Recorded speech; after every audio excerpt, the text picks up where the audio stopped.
வணக்கம் நேயர்களே. ஜெய் ஸ்ரீராம். ராமாயணத்தில் மிகவும் சிறப்பான ஒரு காட்சி, அனுமனுக்கு ஆசனம். அதையே இன்றைய தலைப்பாக வைத்து அனுமனுக்கு ஆசனம் பற்றி பேசப்போகிறேன். ராவணனுடைய சபைக்கு அனுமன் தூதுவராக போகிறார். அங்கே தூதுவனாக வந்த அனுமனுக்கு உட்கார ஒரு ஆசனம் கூட தரவில்லை. ராமனின் தூதனான அனுமன் கலங்கவில்லை. தன் வால் பகுதியை பெருக்கினார். அதை சுருட்டி ஒரு பெரிய மலை போல உயர்த்தினார்.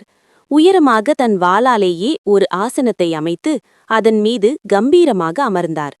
பக்தி இருந்தால் எந்த சூழலையும் நமக்கேற்றவாறு மாற்றிக்கொள்ளலாம் என்பதற்கான பாடம்.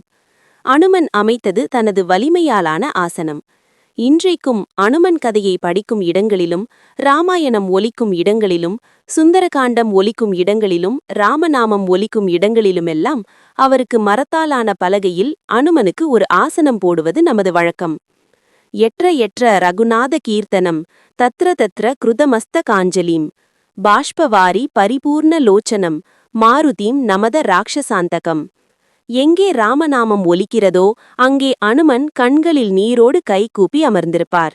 நாமும் நம் உள்ளத்தில் ராமனை நினைத்தால் அனுமன் அங்கே உடனே வந்து அமர்வார். நன்றி. ஜெய் சீதாராம். ஜெய் அனுமான்.